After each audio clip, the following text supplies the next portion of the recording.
नाशिक भाजपाचे महापौरचे कॅन्डिडेट आपल्या सोबत आहेत। ताई, आपली निवड झाली, काय आपली पहिली प्रतिक्रिया? निश्चितपणे हा नाशिककरांनी दिलेला आशीर्वादच समजेन मी, कारण सिंहस्थ कुंभमेळ्यात ही सेवा करण्याची संधी पक्षाने दिली। मी अतिशय कृतज्ञ आहे। आपले सगळ्यांचेच नेते देवेंद्रजी फडणवीस, कुंभमेळा मंत्री गिरीशजी महाजन, आमचे अध्यक्ष संघटना रवींद्रजी चव्हाण, बावनकुळे साहेब, सुनीलजी केदार, आमचे आमदार राहुलजी डिकले, देवानीताई फरांदे आणि सीमाताई, या सगळ्यांचे मी आभार मानते की यांनी सगळ्यांनी ही मोठी जबाबदारी मला दिली आहे आणि ह्या पद्धतीने पुढे आम्हाला कामं करायची आहेत। उद्या निवडणूक लागली आहे, तुम्हालाही माहिती आहे, पण असा आत्मविश्वास वाटतो की नक्कीच ह्या संधीचं आम्ही सोनं करू आणि निश्चितपणे नाशिकला देशाच्या नाही तर जगाच्या पूर्ण स्तरावरती, जागतिक स्तरावर एक नाव होईल असा प्रयत्न करू। तुमच्या कार्यकाळामध्ये कुंभमेळा होतोय, आव्हान आहे? आव्हान एवढंच आहे की सगळ्यांना समावेशन करून प्रत्येक नागरिकाला वाटलं पाहिजे की माझ्या घरी कार्यक्रम आहे आणि ती ऊर्जा जाग करणं हीच मोठं आव्हान आहे। कारण कुंभमेळा ही आपली संस्कृती आहे आणि संस्कृती जपून नाशिकला अतिथी देवो भव आणि नक्कीच आपली जी संस्कृती आहे त्याचा जो पाया आहे तो अधिक भक्कम करण्याची वेळ आलेली आहे।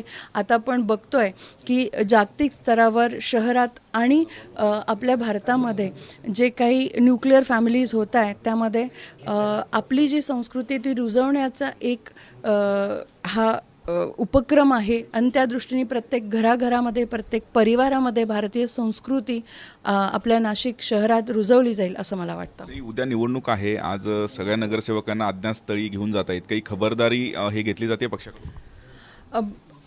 असं आहे की तुम्ही जर बघाल तर जे नगरसेवक आहेत ते पहिल्या नवनिर्वाचित त्याच्यात बरेच आहेत जे पहिल्यांदा निवडून आलेले आहेत आणि आपल्याला कुंभमेळ्याची इतकी मोठी संधी आहे आणि पर्व आहे, सगळ्यांनी एकत्रित काम करावं, सगळ्यांचं मनोबल वाढवावं आणि एकमेकांमध्ये सुसंवाद वाढवावा या दृष्टीने सगळेजण एकत्र राहावे, हा त्याचा मागचा उद्देश आहे।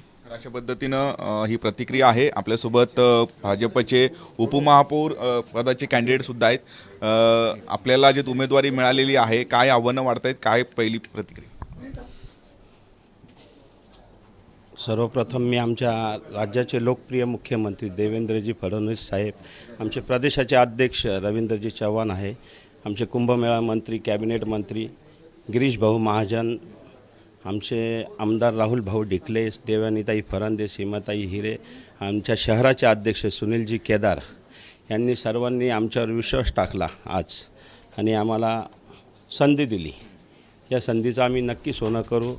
येणाऱ्या काळात कुंभमेळा आहे, एक चांगलं काम सर्वांना सोबत घेऊन नाशिक शहरात करू। स्वच्छ कुंभ, हरित कुंभ, येणारे भाविक साधू संत देशातून परदेशातून यांची गैरसोय होणार नाही याची आम्ही दक्षता घेऊन एक चांगलं काम या शहरात करू। आज नगरसेवकांना अज्ञातस्थळी हलवण्यात येत आहे, उद्या निवडणूक आहेत, मतदानाची प्रक्रिया पार पडणार आहे, काही भीती किंवा खबरदारी घेण्यात येते? नाही, बहुमत आहे स्पष्ट, त्यामुळे काही भीतीचं कारण नाही आणि सर्व आता ही नवीन उमेदवार जास्त आहेत, त्यामुळे कुठेतरी एक दिवस गेट टुगेदर म्हणून गेलं पाहिजे आणि सगळ्यांचा संवाद झाला पाहिजे, यासाठी आज आम्ही चाललो। अशा पद्धतीनं संपूर्णपणे भाजपच्या वतीनं ही खबरदारी घेण्यात येत आहे। सगळे नगरसेवक आहेत जे नवीन निवडून आलेले आहेत। उद्या नाशिक महापालिकेमध्ये महापौर आणि उपमहापौर पदासाठी निवडणुकीची संपूर्ण प्रक्रिया जी होणार आहे आणि त्यासाठी आज हे सगळे नगरसेवकांना अज्ञातस्थळी हे भाजपच्या वतीने हे एकूणच घेऊन जाण्यात येत आहे। त्यामुळे उद्या या संपूर्ण निवडणुकीची प्रक्रिया अतिशय सुरळीतपणे व्हावं अशा पद्धतीचे एक प्रिकॉशन भाजपकडून घेतल्याचं बघायला मिळतं आहे। किरण गोटूर, जय महाराष्ट्र न्यूज, नाशिक।